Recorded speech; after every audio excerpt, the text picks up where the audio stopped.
Alright, let's get ready for some more Herald craziness. Hello everyone, and today we're going to be fighting against Immovable Gonzalez, a high-level unique monster that you might have noticed from Torrigoth as you were playing through the main story. And the thing about this particular monster is that he actually drops a very useful auxiliary core and a powerful weapon chip. So the auxiliary core that I'm talking about is Hunter's Chemistry 5. Now, the thing about Hunter's Chemistry 5, which I forgot to mention in the previous Herald video, is that once you start the affinity, or you start the battle with initiative, you will get an increase in affinity. And the thing is, though, is that across the 3 active party members, or the 3 active blades in your party, they'll actually all stack together. This means that you will have maxed out affinity the minute you start the battle, and you're also going to be taking full advantage of Herald's ability to actually give you damage based on affinity. It's quite useful, and I would highly recommend this, but because we're going to be fighting against this monster, then it's completely understandable if you need to downgrade to Hunter's Chemistry 4 because you don't have this yet. That's fine.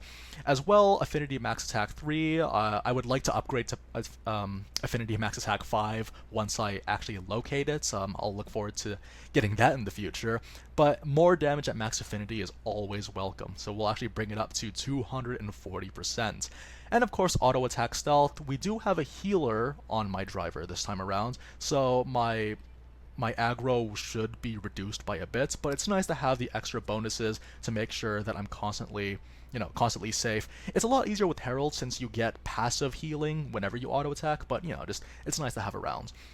And of course, when it comes to the driver himself, it's the exact same build that we had last time. Resurrection symbol to give us safety, so if someone faints but we're ready to do a chain attack, we don't have to worry about burning one of our party gauges just to start building it up again, wasting time or increasing risk. As well, burst symbol increases power ratio. We want as much damage as possible, and this is a rarity 3 variant of the burst symbol, meaning there will be more damage than the previous versions. Now, in terms of our teammates, we have Nia, who is borderline essential for any high-level threat we'll be fighting against, particularly because she has very reliable healing arts. Her affection necklace will come in clutch in situations. The Immovable Gonzalez has a really annoying AoE damage attack, and we want to avoid that as best as we can, but when it does happen, it's nice to have a bit of a safety net. As well, the Promise Ring, because Nia has several other passives that kind of go along with reviving teammates, she's actually going to fully heal me. It's fantastic. So of course there's also the Star Cube. For Morag, I've already given her an auxiliary core that increases aggro whenever she auto attacks, so the more auto attacks she does, the more aggro she'll get. Perfect. And of course the critical symbol, we want to have as much damage as possible during the chain attack. This particular unique monster we'll be fighting does a very annoying attack. I think it's called like Wild Beats or something like that, but its AoE, once he's enraged, does a lot of damage, and it has crowd control, meaning that we're going to be scrambling to heal if, not having a complete wipe in the first place. So yeah, we want to have as much damage as possible for this burst. And of course the pouch items, always the same: Victory Smoothie, Narcispear Jelly, never leave home without them. Okay, so let's go ahead and start. The name of the game is to build up as much damage as we can, and building our elemental orbs as quickly as possible. Usually that would involve making water, fire, and dark, but if we're lucky, we might even get to do earth element. So you see, like right off the bat, maxed out affinity as seen by the yellow links between us. The nice thing about this particular blade is the fact that, again, the auto attacks heal me, so I don't have to worry too much. As long as I have more than 6,000 HP, I should be fine. Now, one of the annoying things about this particular one is the Venom Cloud. It's going to inflict us with Stench, and that means that the blades will go at a set distance away. This is awful because the AI of our allies actually don't know this is happening to them. So you kind of have to intervene and push them towards. I'm going to try to do this right now, push Bridget towards Morag a little bit. Don't worry, she won't bite. And here we go. Okay. Yeah, so actually I might have to actually take matters into my own hands right now. I don't know if I can build it in time. Okay, there we go. Okay, I was just in time. I was really spamming that one. I had to. Okay, and we got the electrolysis ready. So whoever's ready to do it, it's going to be Aegeon. So this is going to be our Water Orb, which is fine because Modag has a Fire type on her team, so that's going to be fine for us.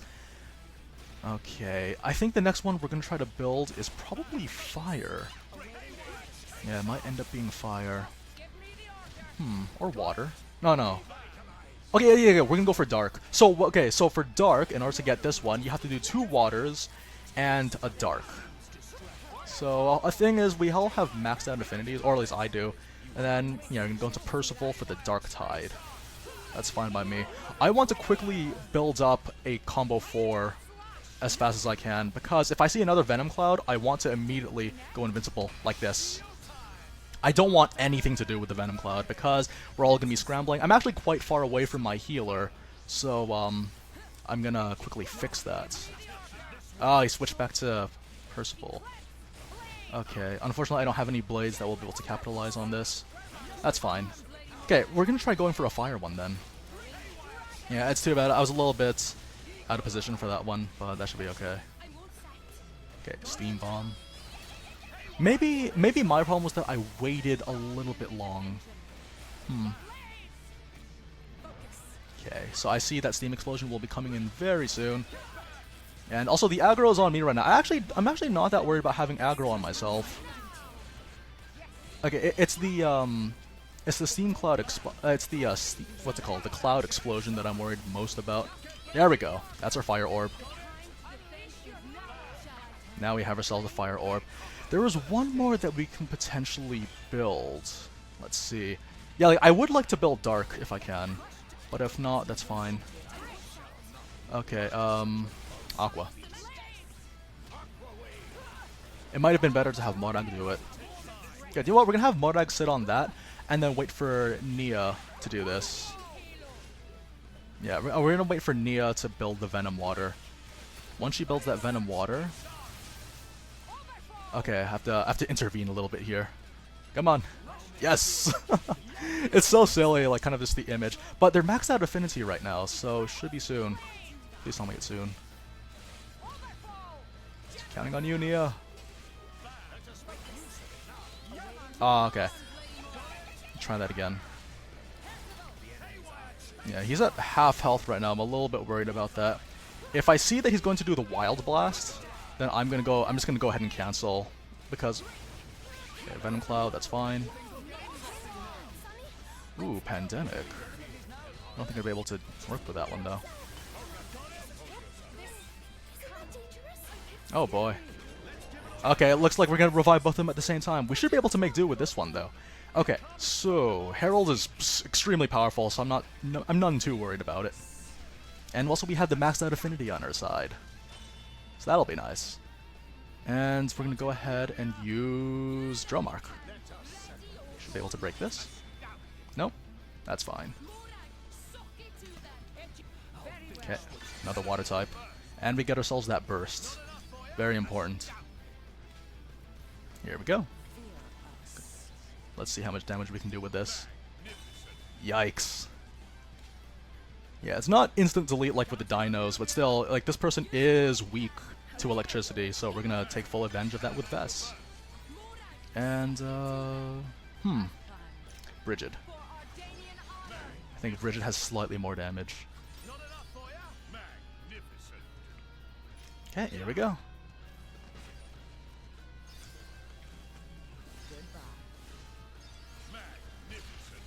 Oh, that's so much damage. Alright, and we're up to Vest. This should be it, but if not, we still have a Bridget on our team. Actually, no, let's use Percival. We all love Percival. At least I do. And we got ourselves the overkill. So yeah, like, hey, if you get like down to full health and only 2 orbs, it should be fine. And let's see what goodies we get this time. Okay, Hunter's Chemistry 5, nice. Ooh!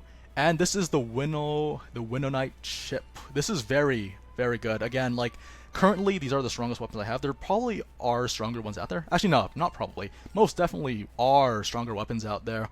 but we're gonna go ahead and use the Winonaite. So yeah, that basically does it for showing off what Herald can do against Immovable Gonzalez. It's just a matter of sort of building up your elemental orbs as soon as possible. I feel like this is going to be the most common playstyle for fighting against the higher leveled enemies. And yeah, hope you guys find out more stuff about this. It's very cool to see what kind of things the community has been coming up with. A lot of different strategies that I wouldn't have thought about. Like, it's funny, when I first started playing this game, I was a little annoyed at how long fights took, but now it's like, man, like, once you have the proper strategies, it's quite engaging. Go ahead and give the Orichalcum whips. Anyways, guys, I hope you guys enjoyed seeing more Herald craziness, and I will see you guys at the next video. Take care, everyone.